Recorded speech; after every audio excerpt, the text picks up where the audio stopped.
Bienvenidos al podcast Arquitectura a Pata. Este es el 13º episodio de nuestra cuarta temporada sobre espacios comunes, la cual fue producida por María del Mar Caicedo y por mí, Andrés Felipe Rodríguez. Nos inspiramos en la importancia del hábitat como derecho fundamental en nuestras ciudades, que se enfrentan a retos como el cambio climático y la globalización. Nos propusimos explorar la diversidad de perspectivas y soluciones relacionadas a la configuración y el uso del espacio público. A través de las entrevistas que hicimos con expertos nacionales e internacionales, buscamos entender cómo el diseño y la gestión de estos espacios pueden influir en la calidad de vida de las personas y en la construcción de comunidades más inclusivas y sostenibles. Camina a escuchar Arquitectura a Pata. En este episodio tuvimos el gran honor de entrevistar a Gabriela Carrillo, arquitecta mexicana con más de 20 años de experiencia, mayormente en encargos públicos.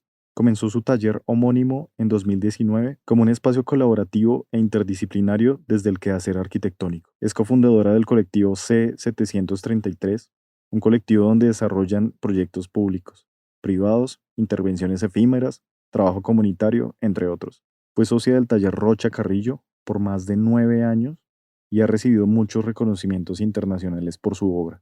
Además es ganadora del Premio Internacional Mujeres en la Arquitectura 2017. A mediados de 2023, Gabriela estuvo en Medellín en el marco de conferencias de la Maestría de Arquitectura de la Nacional. Allí fue donde pudimos profundizar un poco más en sus ideas y experiencia, y donde nos acercamos a invitarla a esta temporada, y así poder conocer más sobre las ideas detrás de estos espacios públicos y encargos públicos en el contexto mexicano. Nuestra conversación comenzó con una pregunta fundamental. Desde su experiencia, ¿qué ha sido y en qué se ha convertido el espacio público? Bueno, yo creo que el espacio público, pues históricamente ha sido el punto de articulación y los enormes vacíos en términos matéricos, pero masas en términos humanos, ¿no?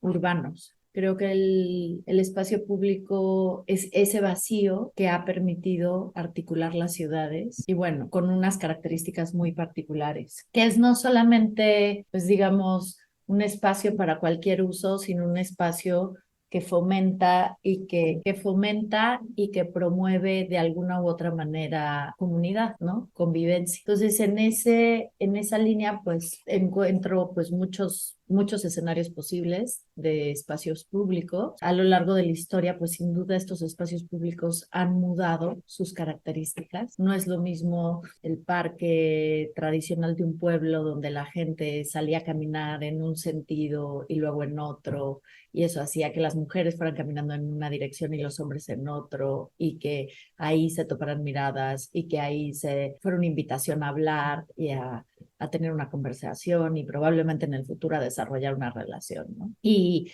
probablemente en los ochentas o en la era en la que yo era muy joven, desafortunadamente existían estas cosas de ir a una plaza, ¿no? Una plaza comercial, que muchos dicen pues no son espacios públicos, pero justo para mí es aquel espacio que promueve y que permite que la humanidad tenga una relación, un espacio de convivencia y un punto común. Obviamente a lo largo también del tiempo, pues esos espacios han venido privatizándose de una manera muy virtual, ¿no? ¿Virtual en qué sentido? En que probablemente puedes acceder, pero para sentarte en una mesa tienes que pagar por lo menos un café, o para está apropiado de alguna manera otra vez virtual por algunos actores, y eso hace que otros actores decidan no ser parte de ello, ¿no? Y eso es política y eso es son leyes de convivencia y son cuestiones que desde un lugar social, pues sí, refieren un poco a las condiciones sociales que hemos ido definiendo a lo largo de la historia. Tampoco es lo mismo un espacio público en un pequeño pueblo, ¿no? En un pequeño poblado, que en una urbe, ¿no? Gigante. Entonces, pues digo, sin duda es una tipología, por ponerle un nombre, en términos espaciales, que de las más ricas, de las más complejas, de las más diversas que existen, ¿no? En cuestión de arquitectura.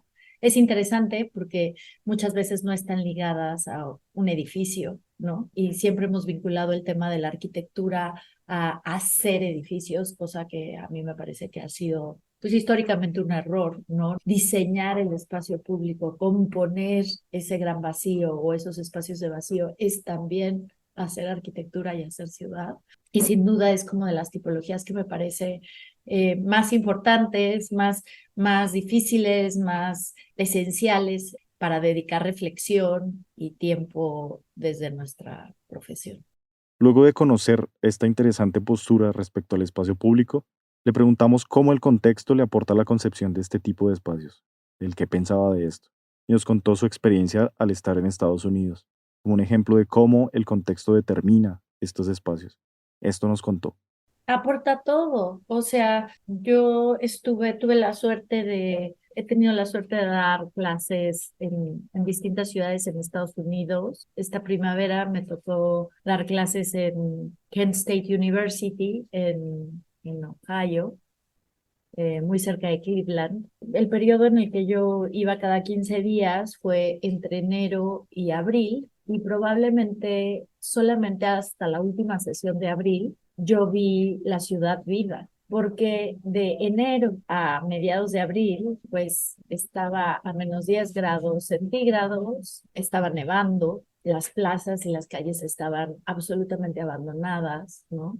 La naturaleza tipológica de las construcciones en Estados Unidos pues son de estas cosas que están muy aisladas, muy protegidas, entonces siempre se ven muy cerradas. Y sí había, o sea, algunos pequeños restaurantes con terrazas, pero obviamente ¿quién diablos quiere estar a -10 grados centígrados bajo la nieve en una terraza, ¿no?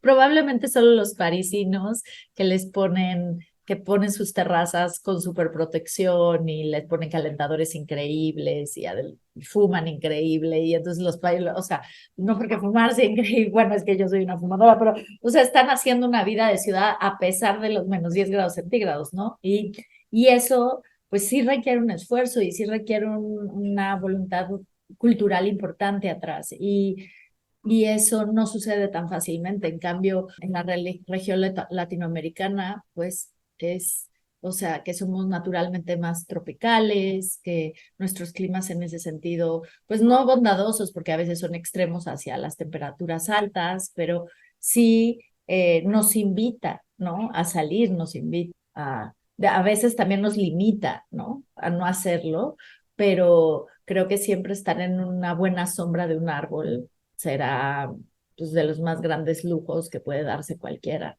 ¿no? Y una sombra gratuita, donde no tengas que pagar un peso, donde te puedas sentar cómodamente, y eso sí lo tiene nuestra cultura. Y también nuestra cultura es festiva, le encanta relacionarse, pues no necesariamente solamente en un bar, sino en las calles, te sientes en una banca y a platicar con alguien, o sea, tiene esta naturaleza festiva, ¿no? Y pues eso me parece que hace que además los espacios públicos pues tengan un éxito rotundo, ¿no? En nuestra cultura, desde cualquier punto de vista. Y también la realidad es que tenemos crisis. Entonces, quien en una condición distinta tiene pues una casa con un enorme jardín, rodeada de un bosque, y ahí puede salirse a leer un libro, probablemente ya no le interesa, ¿no? El espacio público, dice, yo tengo mi jardín, tengo el espacio donde puedo estar con mis hijos, con mi familia. Y en México, pues un porcentaje muy alto de la población vive en condiciones de miseria. Entonces, la miseria pues te lleva a vivir en condiciones de hacinamiento, en muy pocos metros cuadrados, con muchas carencias, ¿no? De condiciones naturales básicas, o sea, de buena ventilación, iluminación natural, o sea, y entonces el espacio público se vuelve ese otro espacio de convivencia y ese otro espacio para habitar que resana un poco esas carencias también, ¿no? Entonces, sin duda, es una clave de formas de vida, ¿no? En nuestros países. Tenemos mucha curiosidad de profundizar cómo proyecta este tipo de espacios en sus encargos y de cómo ella veía que pueden ser a futuro o cómo debían ser. Esto fue lo que nos dijo.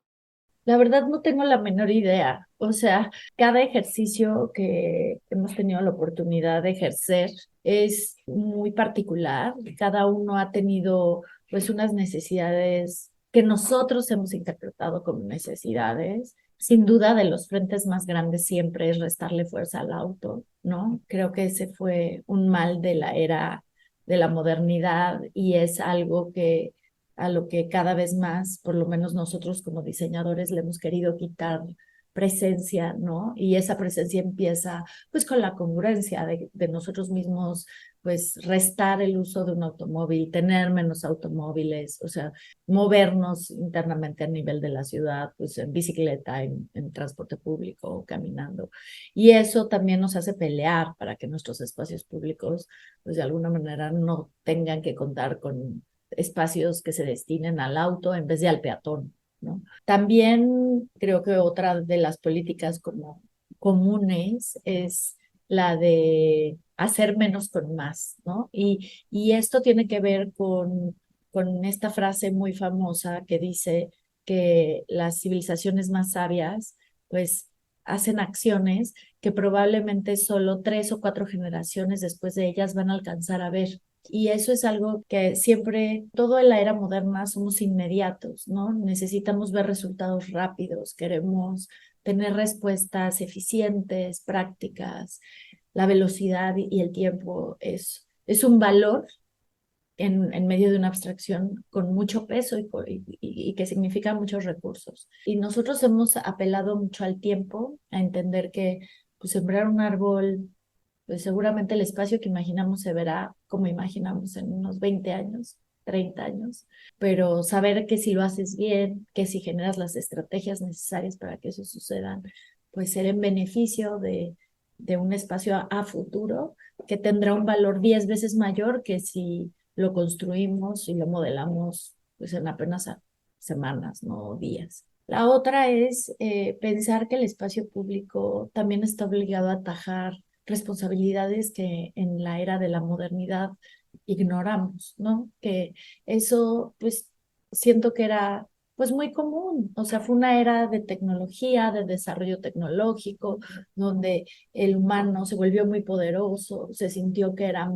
más inteligente, más capaz y que no pertenecía a la naturaleza ni al planeta, sino que era capaz de dominarlo. Y en esa línea, pues, todo lo necesario que tuviéramos que hacer para nuestro beneficio y para nuestro maleficio también, lo hicimos. Y eso pues tiene que ver con nuestras prácticas, ¿no? La generación de basura, el consumo indiscriminado del agua, la falta de tratamiento de la misma, ignorar todas esas cosas que necesitamos para vivir como vivimos y que las volvimos como un traspatio, ¿no? Entonces, a mí me recuerda mucho de estos cuentos de Italo Calvino en esta ciudad que habla pues, de aquella ciudad espejo que nadie ve, que es como el tiradero, pero eso es un retrato de nuestras ciudades, ¿no?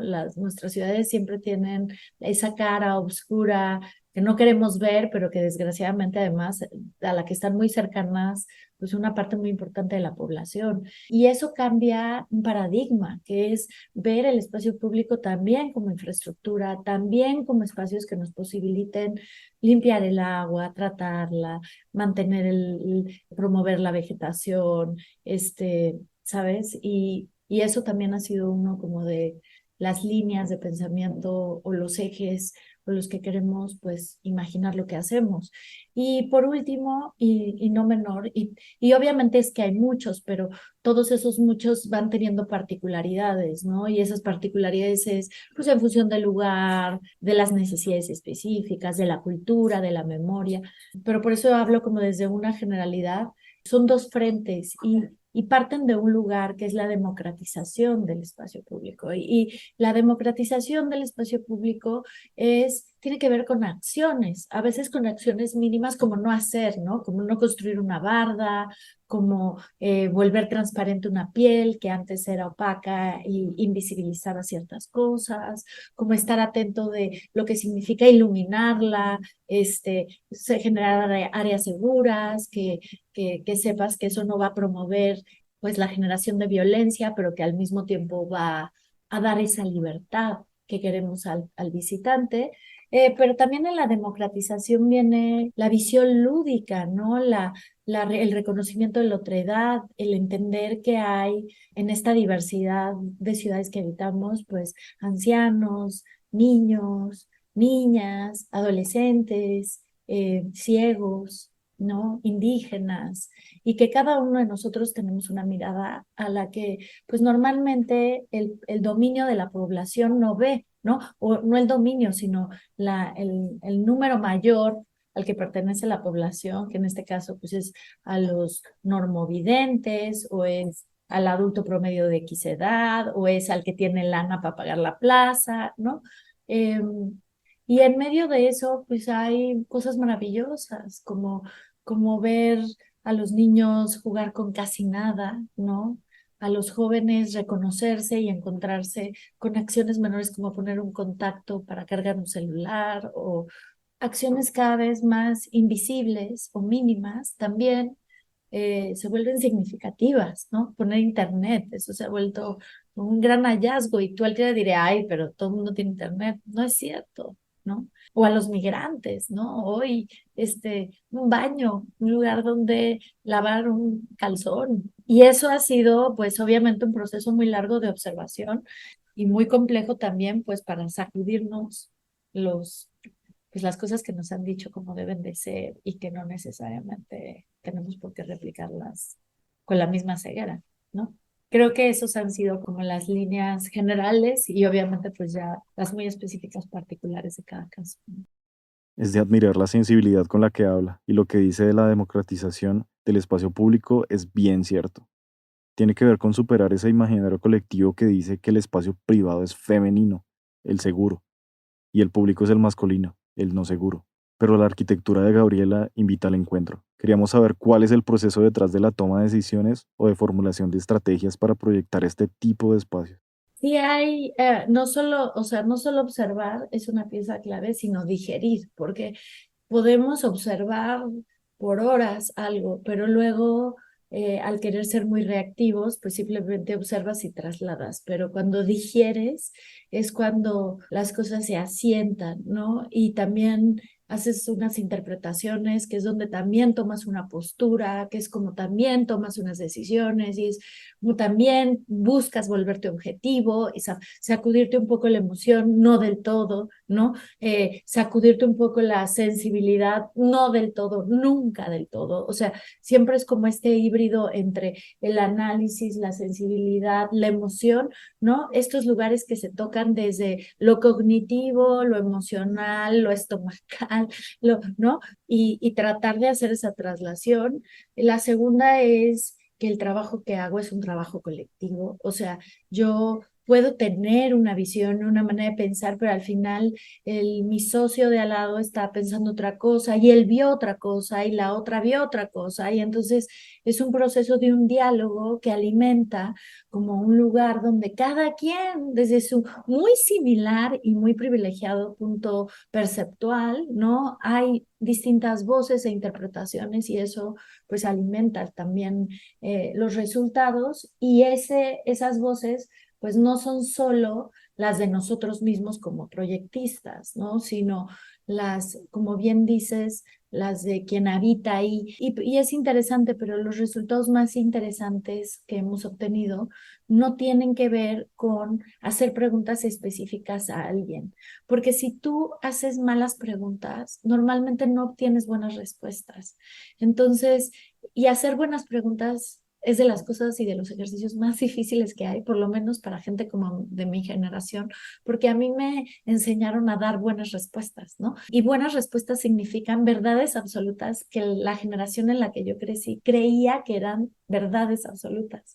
Y hoy cada vez más lo que hay que atender es esa diversidad. Entonces, para poder atender esa diversidad, pues hay que hacer preguntas correctas que permitan que alguien que no es tu voz, que no es tu cabeza, que no es tu emoción, responda de la manera más natural y de la manera más auténtica, ¿no? En cambio, cuando tú ves y cuando tú dejas hacer y cuando tú solo escuchas, o sea, cuando dejas que justo la comunicación no sea frontal, sino sea casi como por ósmosis, y que te sientes ahí, ay, ¿qué tal? Y ¿qué tal? ¿Todo bien? O sea, justamente abres una llave que no es la de te estoy entrevistando, dime cuál es tu verdad, ¿no? Sino la de el cotidiano. Y el cotidiano es muy sabio para la generación de resultados increíbles, ¿no? Y el problema es que el cotidiano, como Arqui, solemos subestimarlo, porque siempre queremos las grandes respuestas, la gran lucidez, pero la gran lucidez y las grandes respuestas están en esas cosas mínimas, ¿no? Y esas cosas mínimas tienen que ver con observar a alguien que camina y que le da la vueltita a algo. Oye, ¿por qué le das la vueltita a eso? Ah, no, es que ahí huele muy mal porque un perro se hace popó todos los días. O sea, ¿y por qué se hace popó todos los días ahí un perro? O sea, son esas cosas que te llevan de un lugar a otro. Pero además, esa es la intuición con la que un niño crece.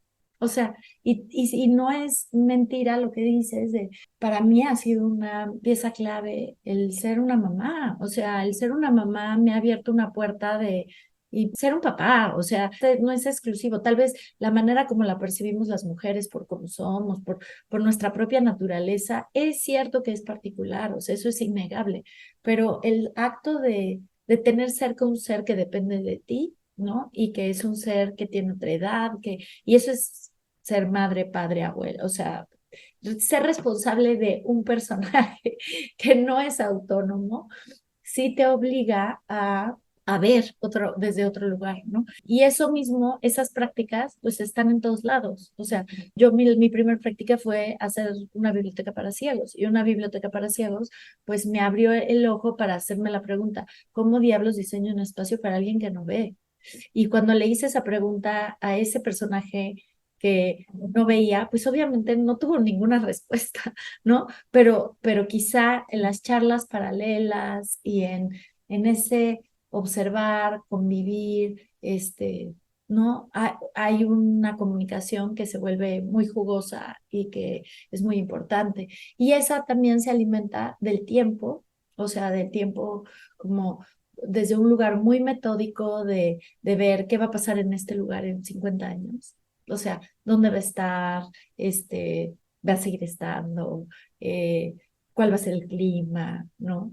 Hasta ver hacia atrás, o sea, qué ha pasado, o sea, por qué hay casas de tierra y ya no hay, porque si hay casas de tierra, ¿quién las construye?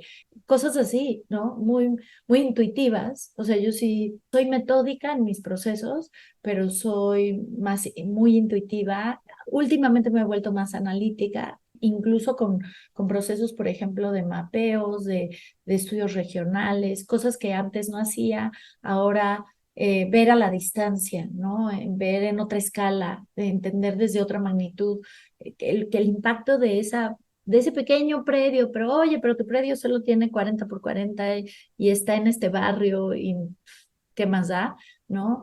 Como que todos estos estudios que te enseñan a hacer en la escuela, urbanos y dizque para entender tu lugar, que nunca entiendes nada, ¿no? Creo que por primera vez han comenzado a tener respuestas, o sea, han comenzado a ser significativos y es justo porque el ojo es más clínico y porque las respuestas no son tan obvias, ¿no? Y entonces ahí es donde todo eso se vuelve un input para querer, pues, trabajar con ello. Y con muchos errores, ¿no? O sea, siempre es un riesgo y una moneda al aire diseñar un espacio público. Y siempre tienes el riesgo de equivocarte. Digo, ese es el riesgo que tenemos en todo lo que hacemos. Lo que pasa es que el espacio público tiene un impacto mayúsculo y pues nada, hay que asumir esa responsabilidad, ¿no? También. Y aprender de ella. Respecto a lo que Gabriela dice del impacto de los proyectos, recordábamos que en una de sus charlas decía que la arquitectura propicia una conexión con las personas como lo hace el arte, porque también puede provocar emociones a partir de lo que percibimos. También recordamos que Edgar Mazo nos dijo que la arquitectura es un estado de las ideas. Entonces queríamos indagar en cómo Gabriela aprende de sus proyectos, cuál es el estado de sus ideas y qué quiere provocar en su discurso y en sus proyectos en este momento.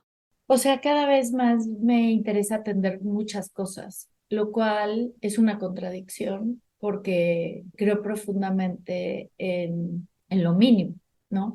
Entonces, cuando quieres atender muchas cosas, es como tú no puedes estar, voy a poner una referencia horrorosa, y horrorosa porque de verdad es horrorosa, pero como en estas cosas de toros, ¿no? O sea, es un asco como los toreros están ahí lastimando, lesionando, atacando, ¿no? O sea, el arte, este famoso arte del que algunos hablan, yo por supuesto que no lo comparto, pero respeto a quien lo hace y no, pero es como ir tirando, que le voy a cambiar el lugar porque es horrible el de los toros, pero como cuando tiras muchas veces un balón sin mucho atinarle a un lugar, ¿no? Y sabes que tienes 1000 tiros para llegar y encestar o para meter el gol.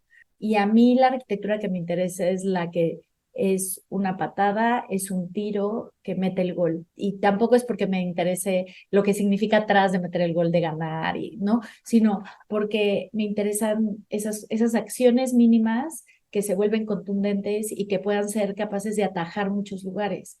Y atajar muchos lugares quiere decir todos esos que mencioné antes, ¿no? La democratización, el espacio común, el reconocimiento de la otra edad, la infraestructura, el medio ambiente, la sensibilidad ante el volver a ponernos en el lugar del planeta del que nos hemos dislocado, todos esos lugares.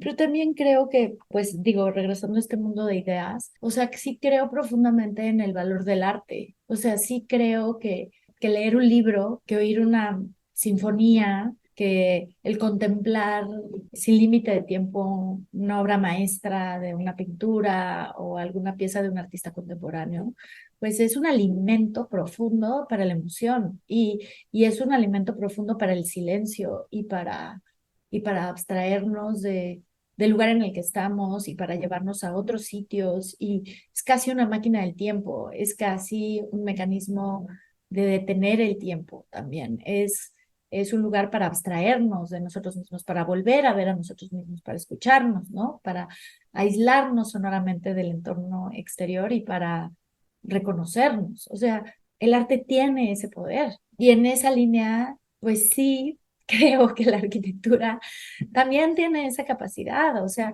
la verdadera y la potente y la arquitectura tiene la capacidad de dejarte y de trasladarte a ese sitio.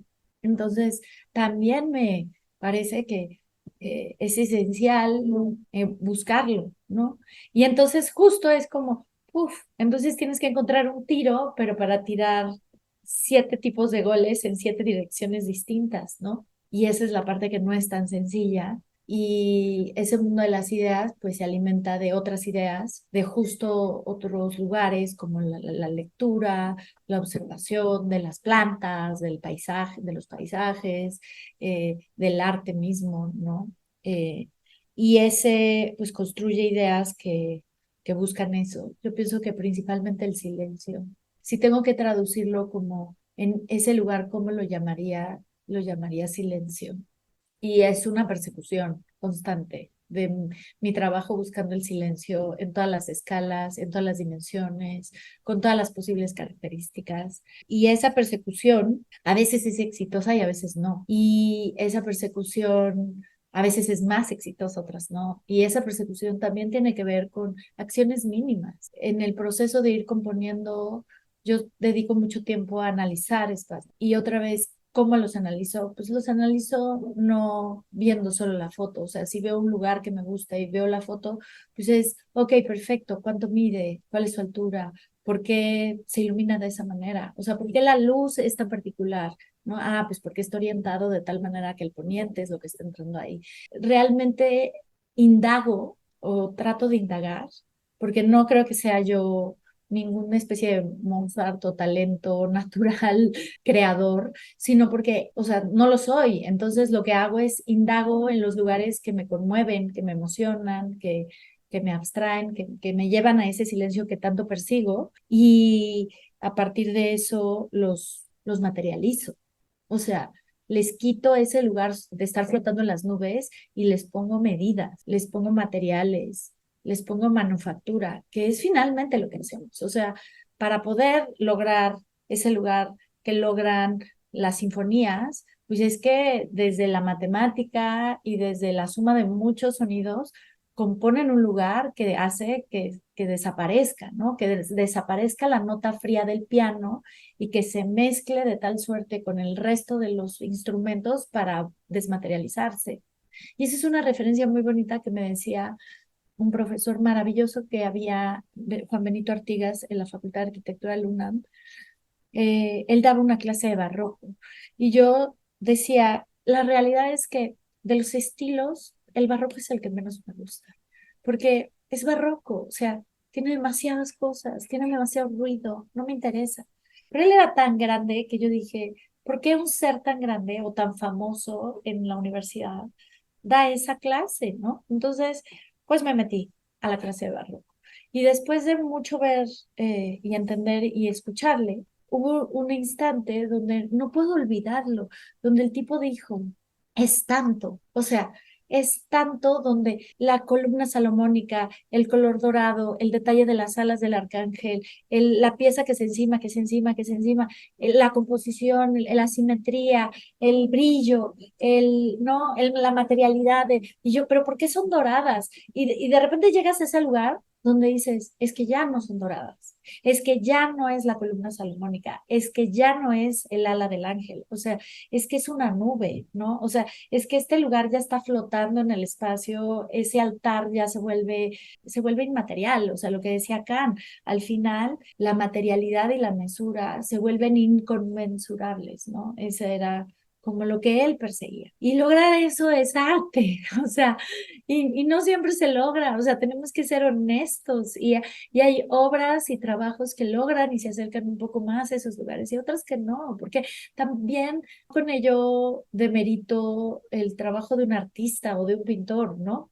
Al revés, ellos crean desde la nada, o sea, desde mi punto de vista, yo no podría hacer eso porque yo me atajo a los problemas, a la crisis, pues creo que eso es pues una búsqueda, ¿no? Y una búsqueda paralela a lo que hago y a lo que promociona y a lo que persigo y a un trabajo, pues sí, de mucha minucia. O sea, al final es compleja nuestra labor, ¿no? O sea, tenemos que andar atajando por dónde bajar la popó y el agua y que no se nos caiga el edificio. O sea, iba a decir que no subestimo el trabajo de los artistas, pero solamente que pues a nosotros nos toca hacer espacios que funcionen, que se habiten, y luego empatar esos lugares es un reto, ¿no? Pero pues es que eso es hacer arquitectura, no es una chamba rápida, ¿no? Se requiere mucha terquedad, de terquedad positiva, porque también hay terquedad negativa, pero pues sí, mucha terquedad, mucha insistencia en perseguir algo que insistes en encontrar también.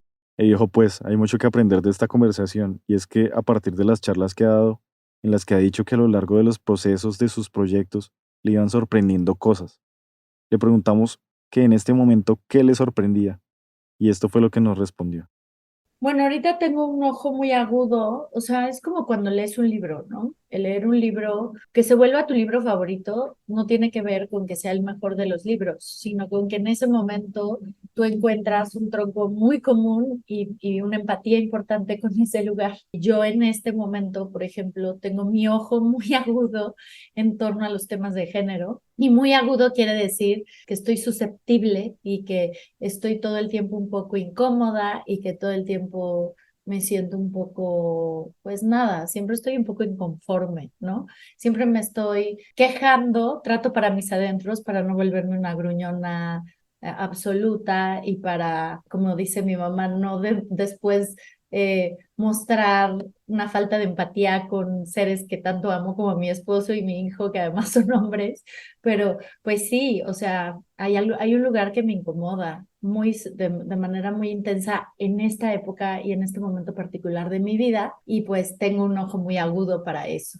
en este momento, ¿no? También pues hacia el tema de los niños y las niñas, pues porque tengo la fortuna de poder tener 24 horas a un pedazo de carne que está con otros ojos ahí rondándome y también pues impregnándome un poco de esas cosas que son difíciles de comprender. O sea, es difícil de comprender por qué para él hay una sorpresa gigantesca en que un muñeco se pueda parar, ¿no? Digo, ya no, ahora ya tiene 8 años y ya tiene otras cosas, pero cosas tan básicas como eso, y eso sin duda te dilata la pupila en el buen sentido de la palabra. Y, Y también soy pues muy reactiva el tema del espacio público, porque llevo 3 años haciendo muchísimo espacio público y cometiendo muchísimos errores de, ay, no, sí, ver que no se ha activado bien o que puta, no pusimos botes de basura porque el gobierno no quiso que pusiéramos botes de basura, pero pues es un error porque entonces ya pusieron los municipios botes de basura que no eran los que hubiéramos puesto nosotros. O sea, pues ir reconociendo los errores, ¿no? O sea, sí nos hemos dado a la tarea de tratar de regresar a todos estos lugares que hemos hecho, a no abandonar, ¿no? Como simplemente decir, pues ya, yo ya lo hice y me vale gorro lo que haya pasado. Y no abandonamos por dos cosas, por un sentido de pertenencia, ¿no? Es como un hijo, por un sentido de responsabilidad y también por un proceso de aprendizaje. Pues ya le pusieron reja a este lugar que peleamos para que no tuviera. Ay, este funciona maravilloso, pasan más clases y cosas de lo que imaginamos, ¿no? Ahora hay fiestas infantiles en un kiosco que pues jamás imaginaste que tendría que suceder. O sea, yo me imaginaba un concierto, una banda tocando, unas clases de yoga, pero pues nunca una fiesta infantil, ¿no? Lleno de globos o un altar de muertos montado ahí. O sea, son cosas que te hacen alimentar todavía más este lugar para decir, fuck, ya la próxima vez ya voy a estar pensando, ¿dónde van a poner el altar de muertos y dónde van a poner, ¿no? O sea, entonces, pues sí, estoy muy susceptible a eso. Estoy también regresando mucho, o sea, soy una muy importante lectora. Me gusta mucho leer. La mayor parte del tiempo quisiera solo leer y dibujar y ver a mi hijo y ver plantas. Eso sería como mi paraíso. Entonces paso mucho tiempo observando las plantas también. Creo que también soy muy susceptible a eso porque soy muy susceptible a ver como un personajito de repente, fuck, ya pesa 36 kilitos este personaje o ya sí, no sé cuántos centímetros en no sé cuántos meses, o sea, en esta conciencia del paso del tiempo que a veces se te va, ¿no? Los niños y las plantas son unos sensibilizadores muy, muy importantes ante ello, porque o sea, ahorita estoy volteando a ver y tengo unas pitayas que hace una semana estaban verdes y ahora son moradas, o sea, unas deliciosas frutas que tengo aquí en una terraza urbana, en la ciudad más poblada, de las más pobladas del planeta, y paso horas, o sea, sentada ahí viendo, quitando plantas, viendo por qué está triste, por qué no le gusta, la voy a cambiar de lugar. Y cosas tan elementales como eso son los lugares donde tengo puesto mi ojo y los lugares que seguramente mudarán. Espero no todos, no los importantes, bueno, creo que todos son importantes, pero pues seguramente irán cambiando sus jerarquías, ¿no? Pero pues ahí estoy ahora. Estábamos muy contentos de haber tenido la oportunidad de hablar con Gabriela Carrillo en este espacio de cercanía. Las respuestas que dio y la manera de expresar sus ideas nos involucraron un montón. Esperamos que también se hayan sentido identificados para que les queden esas buenas ideas que Gabriela nos dio y podamos hacer de nuestra disciplina una práctica más sensible para proyectar espacios de encuentros más amenos. Gracias por escucharnos. Si tienen algún comentario, escríbenos a @arcapata con Q en Instagram. No nos pierdan el paso, caminen pues con nosotros en los próximos episodios de nuestra temporada 4, Espacios Comunes.